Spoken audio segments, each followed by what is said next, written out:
There exists a phonograph cylinder in the Edison National Historical Park archives in New Jersey, catalogued simply as Specimen 847V, female voice, 1894. The recording quality is poor even by the standards of early phonograph technology, crackling, distorted, barely audible over the mechanical noise of the device. But what can be heard is disturbing enough that the cylinder has been the subject of acoustic analysis, psychological study, and heated debate among historians for decades. The voice on the recording is that of a young woman, approximately 16 years old based on vocal analysis, speaking with the refined accent of New York's highest social circles. She recites a passage from Shakespeare's Hamlet, the Ophelia mad scene, with remarkable emotional depth. But here's what makes the recording noteworthy. According to contemporaneous documentation, the speaker is Victoria Langford, age 16 in 1894. Yet multiple witnesses, including the phonograph operator who made the recording, swore under oath that while Victoria's lips moved, the voice that emerged, the voice captured on the cylinder, was not hers. It belonged to her sister Charlotte, who had been dead for 3 years. The Gilded Age produced many American dynasties, but few matched the Langford family for sheer concentrated wealth. Harrison Langford had built his fortune through a combination of banking, railroad investments, and strategic marriages that connected his family to virtually every significant source of capital in the northeastern United States. By 1890, the Langford fortune was estimated at $112 million, making Harrison one of the 5 wealthiest men in America. He had married twice. His first wife, Caroline Ashford, came from old New York money and brought social legitimacy to Langford's new wealth. She bore him 2 daughters, Charlotte, born in 1875, and Victoria, born in 1878. Caroline died in 1883 from complications of pneumonia, leaving Harrison with 2 young daughters and a determination to ensure they would become the most accomplished young women in New York society. The sisters were raised in a Fifth Avenue mansion that occupied an entire city block, educated by the finest tutors, exposed to art, music, literature, and languages. They were being groomed for strategic marriages that would cement the Langford family's position at the absolute apex of American society. And by all contemporary accounts, they were extraordinarily close, sharing not just a household but an intense emotional bond that observers described as almost supernatural in its depth. Charlotte was the elder by 3 years and apparently the more naturally gifted of the two. She possessed a remarkable singing voice, a true coloratura soprano of operatic quality, and by age 14 was being compared favorably to professional performers. She painted with genuine talent, spoke 4 languages fluently, and had a natural charisma that made her the center of attention in any gathering. She was being groomed not just for a successful marriage, but for a kind of social queen status, the young woman who would define her generation of New York society. Victoria, by contrast, was described in letters and diaries of the period as quieter, more reserved, deeply intelligent, but less naturally performative than her sister. She loved Charlotte with what multiple observers called worshipful devotion. She followed her older sister constantly, imitated her mannerisms, practiced her speeches and songs, and seemed to have no ambition beyond eventually matching Charlotte's accomplishments. The relationship, while close, was not entirely healthy by modern psychological standards. Charlotte appeared to enjoy her sister's adoration, but also to leverage it for control. Several governesses and tutors who worked in the Langford household later reported instances of Charlotte being casually cruel to Victoria, criticizing her performances, mocking her attempts to match Charlotte's natural talents, occasionally excluding her from activities purely to demonstrate her power over her younger sister's emotions.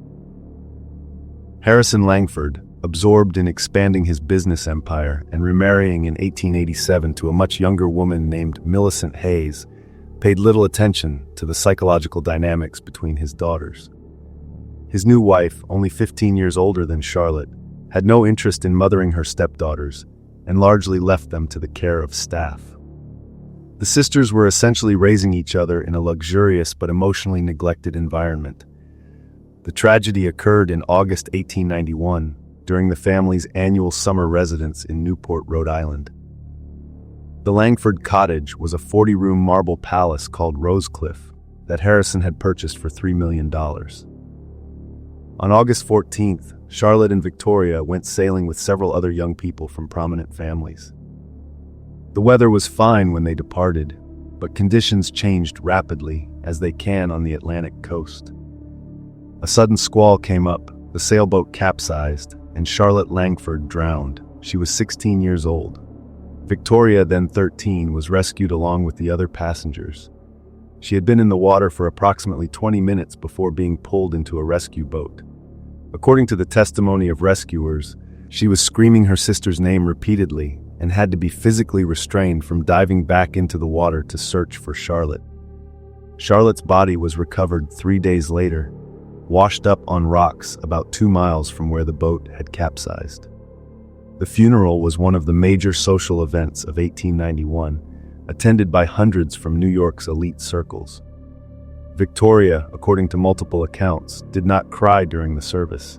She sat completely still, staring at her sister's closed casket, and did not speak when addressed by people offering condolences. Her silence continued for days after the funeral. Physicians examined her and found no physical damage that would prevent speech. They diagnosed hysterical mutism, a condition where psychological trauma produces physical symptoms, including loss of voice. For 3 weeks following Charlotte's death, Victoria did not speak at all. She ate when food was put in front of her, moved when directed, but showed no voluntary behavior or emotional response. Then, in early September 1891, she began speaking again. But the voice that emerged was not her own. The first person to notice was Millicent, the stepmother. She later testified in court proceedings, more on those shortly, that she had gone to Victoria's room to check on the girl and found her standing at the window, humming. The tune was one of Charlotte's favorites, a Schubert art song. When Millicent asked if Victoria was feeling better, the girl turned around and responded, "I'm quite well, thank you, Millicent. Though I do wish Father would allow me to continue my voice lessons. I have a performance in October I must prepare for." The words themselves were unremarkable. What shocked Millicent was the voice. It was Charlotte's voice, not similar to Charlotte's voice, not reminiscent of it, but identical in timbre, accent, and mannerism. And Victoria was referring to herself as Charlotte, speaking of the voice lessons and October performance that Charlotte had been planning before her death. Millicent, badly frightened, summoned Harrison Langford immediately.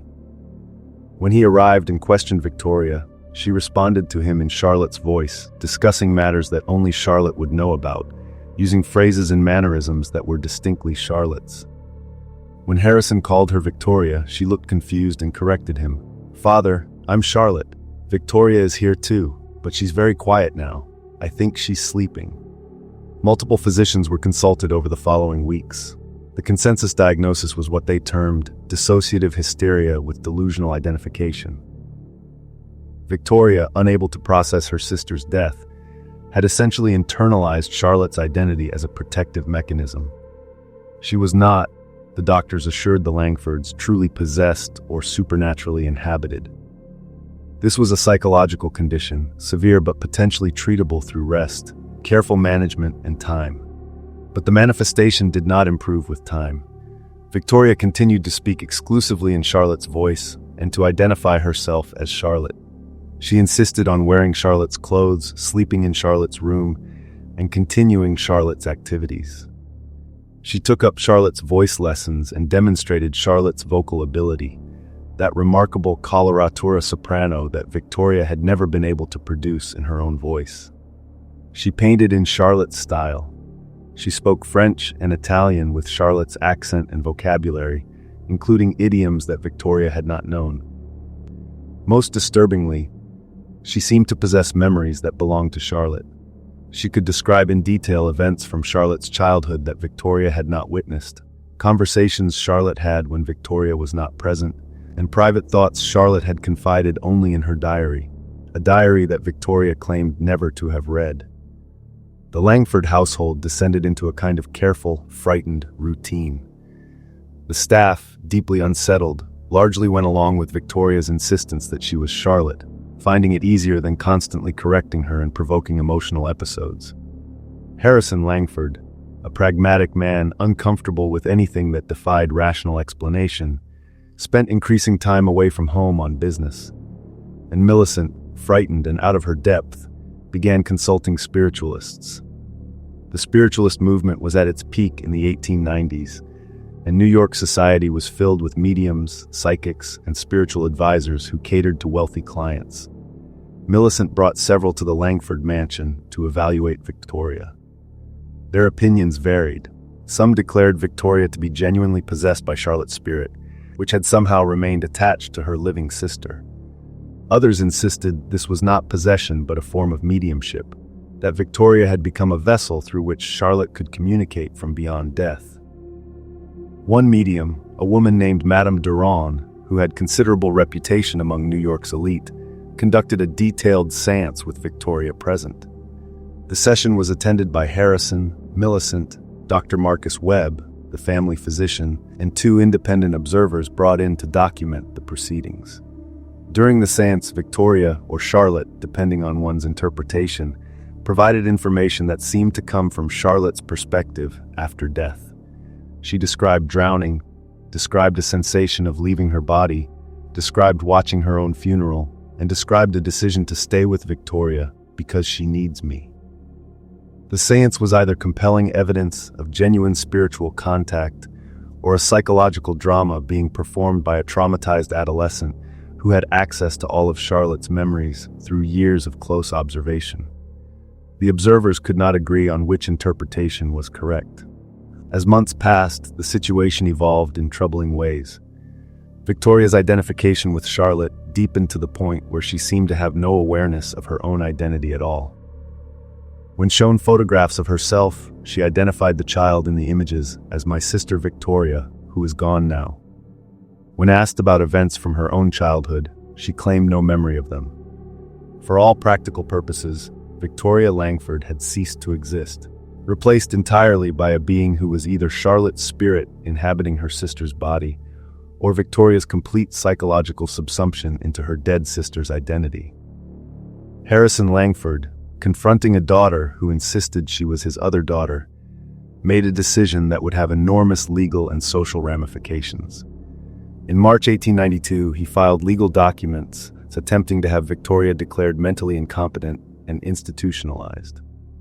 His reasoning, explained in court papers, was that his daughter was suffering from a severe mental illness that required professional treatment in a controlled environment.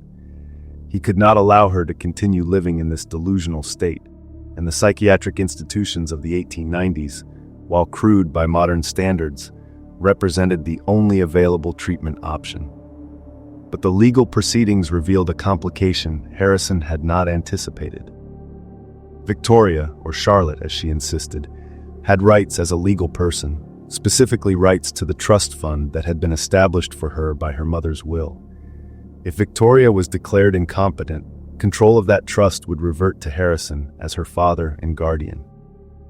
But the trust was substantial, approximately $4 million, generating annual income of over $200,000. What followed was one of the most bizarre legal cases in New York history.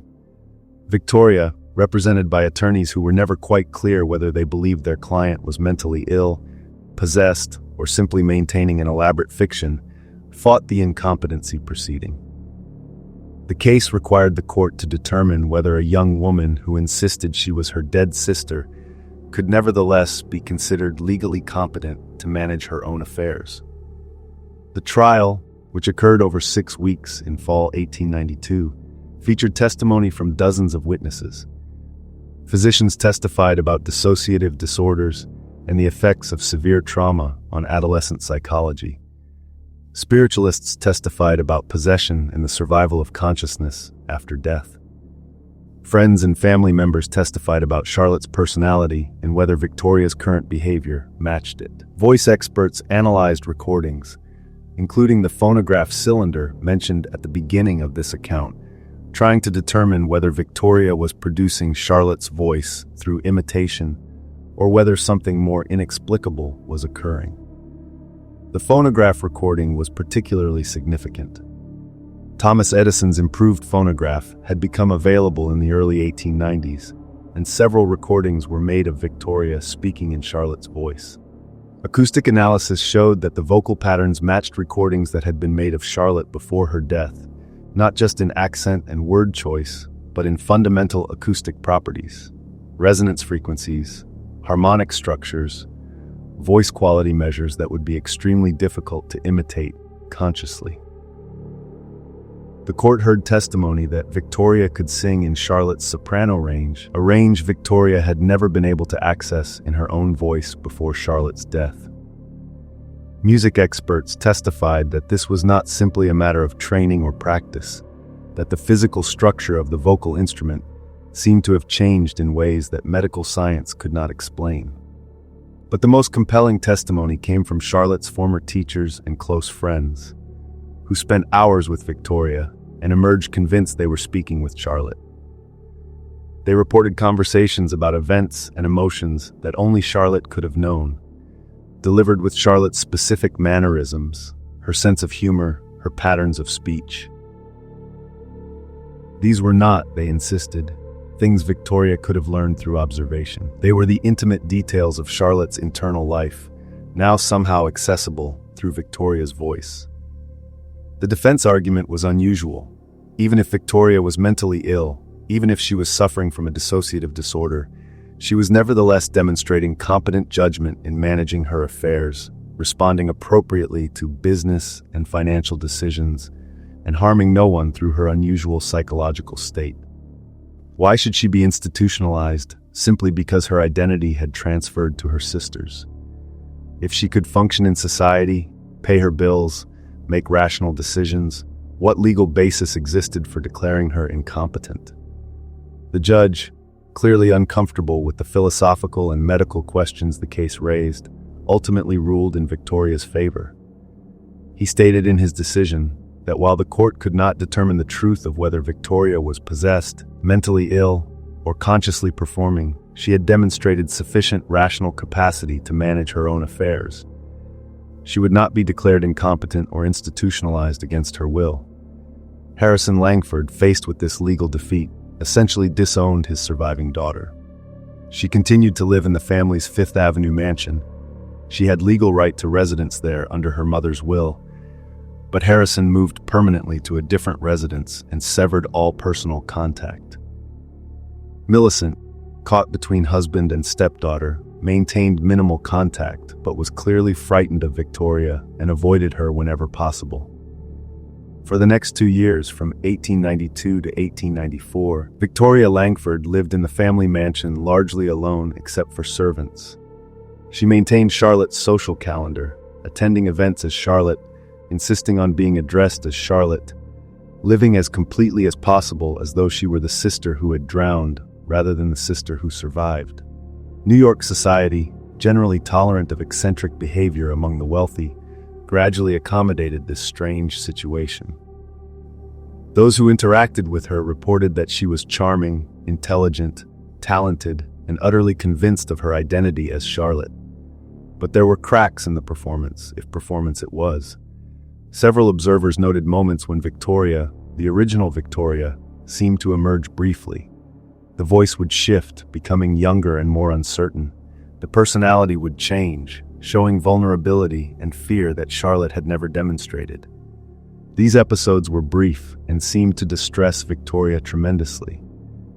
She would become agitated, insisting that Victoria is trying to come back, but she can't. I won't let her, before reasserting the Charlotte identity. Dr. Webb, who continued as the family physician despite Harrison's estrangement from his daughter, documented these episodes in his private medical notes. He theorized that Victoria's consciousness had not been entirely subsumed but rather suppressed, and that it periodically tried to reassert itself before being forced back down by the dominant Charlotte personality. This, he noted, was consistent with certain forms of dissociative identity disorder, where different personalities compete for control of a single body. But there was another interpretation, offered by spiritualist observers and some witnesses, that Victoria and Charlotte were both present, both conscious, competing for control of Victoria's physical body, that Charlotte's spirit had indeed remained attached to her sister and was maintaining its existence by dominating Victoria's consciousness.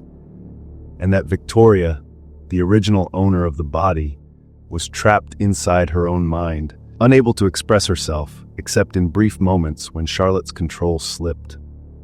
The situation reached its crisis in June 1894 when Victoria, identifying as Charlotte, announced her engagement to a young man named Robert Thornton. Thornton was from an acceptable family, possessed independent wealth, and had been courting Charlotte in the weeks before her death. He claimed that after Victoria began speaking as Charlotte, he had renewed his courtship and found that the woman in Victoria's body was indeed the Charlotte he had loved. He proposed, and she accepted. This engagement forced a reckoning. If they married, would the marriage be between Robert Thornton and Victoria Langford, or between Robert Thornton and Charlotte Langford? Would Victoria's legal identity be preserved despite her insistence that she was Charlotte? And more fundamentally, was Thornton marrying a woman suffering from mental illness, or was he genuinely attempting to marry the spirit of his dead fiancée inhabiting her sister's body? Harrison Langford, outraged, attempted to block the marriage through legal action, arguing that his daughter was mentally unfit to consent. But the same judge who had ruled Victoria competent to manage her financial affairs ruled she was competent to consent to marriage. The wedding was scheduled for October 1894. It never occurred. In August 1894, exactly 3 years after Charlotte's drowning, Victoria was found unconscious in her bedroom. She had taken an overdose of laudanum, a common opiate tincture that was readily available for medicinal purposes. A suicide note was found beside her, written in 2 distinctly different handwriting styles, alternating line by line. In Charlotte's elegant script, "I cannot continue this existence any longer." In Victoria's younger, less refined hand, "Please let me go. I'm so tired." Charlotte's script again, "We are both prisoners, and there is only one escape." Victoria's hand, "Charlotte, I'm sorry I couldn't save you." Charlotte's script, "Victoria, I'm sorry I trapped you." She was discovered by a housemaid and survived, but barely. Dr. Webb treated her through the critical period, and after 3 days she regained consciousness. But something had changed. When she awoke and was asked her name, she hesitated for a long moment before responding in a voice that was neither Charlotte's polished soprano nor Victoria's natural tone, but something in between. "I don't know anymore. We were both here, and now I think we're both gone." For the remaining weeks of her life, she died in September 1894 from complications related to the overdose and subsequent organ damage. Victoria spoke in this intermediate voice, a blend of both sisters. She seemed confused about her identity, sometimes saying "I" and sometimes saying "we." She referred to Charlotte in third person occasionally, suggesting separation, then would correct herself and speak as Charlotte. The psychological unity that had characterized her existence either as Victoria or as Charlotte had completely fractured. Robert Thornton visited her once during this final illness. He emerged from her bedroom visibly shaken and refused to discuss what had been said, canceling the engagement immediately. He would later emigrate to England and never marry, telling a cousin years later that he had realized during that final visit that he had been courting something that was neither alive nor dead, neither one woman nor two, and I could not face a life with that level of uncertainty about who I was actually married to. Victoria, or whatever combination of Victoria and Charlotte she had become, died on September 23, 1894, at age 16. The death certificate listed her name as Victoria Langford, though the attending physician noted in his personal records that her final words, spoken in Charlotte's voice, were, "Tell Father I forgive him, and tell Victoria I'll finally let her rest." She was buried in the Langford family mausoleum next to Charlotte. Harrison Langford attended the funeral but did not speak. He died himself in 1899, never having discussed his daughter publicly again. In his private papers discovered after his death was a single letter addressed to Victoria but never sent, in which he admitted he had failed both his daughters, Charlotte by not protecting her from drowning, and Victoria by not protecting her from whatever psychological or spiritual horror had consumed her after Charlotte's death. The phonograph recordings of Victoria speaking in Charlotte's voice remained in various archives, occasionally studied by voice experts, psychologists, and paranormal researchers. The acoustic analyses have never reached consensus. Some experts insist the voice is Victoria's own, modified through skilled mimicry and psychological dissociation.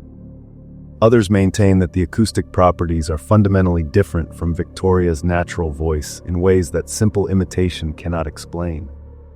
Modern psychology would likely diagnose Victoria with dissociative identity disorder, possibly complicated by severe PTSD from witnessing her sister's drowning. The Charlotte personality was likely a sophisticated psychological construction built from Victoria's intimate knowledge of her sister, maintained as a protective mechanism against unbearable grief and guilt. The occasional emergence of Victoria's original personality represented failed attempts at psychological integration. But this diagnosis, while satisfying from a medical standpoint, fails to account for certain aspects of the case that remain difficult to explain. How did Victoria produce Charlotte's vocal qualities, including ranges she had never been able to access before? How did she possess memories of events she had not witnessed? How did multiple witnesses, including Charlotte's closest friends, become convinced they were interacting with Charlotte herself, rather than an imitation?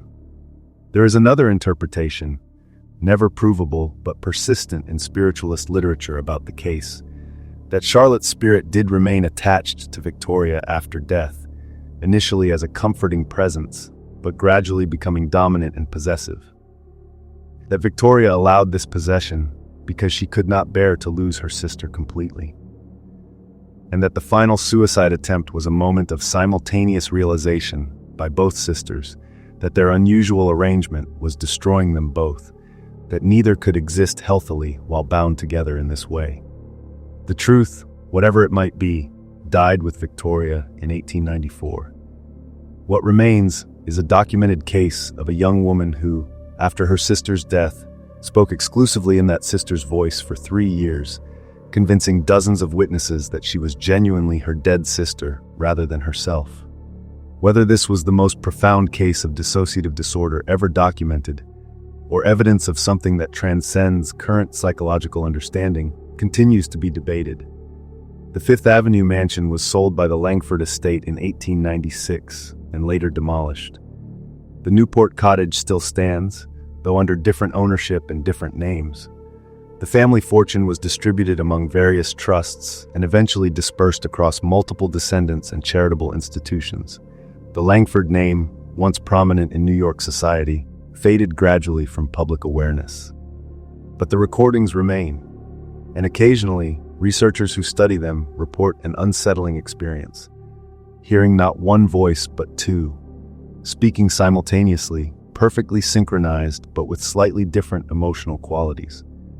As though the cylinder captured not Victoria pretending to be Charlotte, and not Charlotte's spirit speaking through Victoria, but something stranger, two consciousnesses attempting to exist in one body, speaking together because they could no longer speak separately. The case of Victoria and Charlotte Langford serves as a dark mirror to the Gilded Age's confidence in rationality and progress. Here was a tragedy that wealth could not solve, that medical science could not cure, that legal systems could not categorize. Two sisters, one dead and one alive, became entangled in a relationship that violated the boundaries between life and death, self and other, grief and possession. And the question remains, was Victoria Langford consumed by her own grief and trauma, creating an elaborate psychological fiction to avoid facing her sister's death? Or did something of Charlotte's consciousness genuinely remain, attaching itself to Victoria and gradually dominating until the original Victoria was nearly erased? We have no way to know with certainty. We have only the recordings, the testimonies, and the tragic fact of two young women who in different ways both died in August 1891, one in the waters off Newport and one in the psychological aftermath of that drowning, though her body survived another 3 years before finally succumbing. The phonograph cylinder plays on in archives, preserving forever a voice that might be Victoria's or Charlotte's, or somehow, impossibly, both.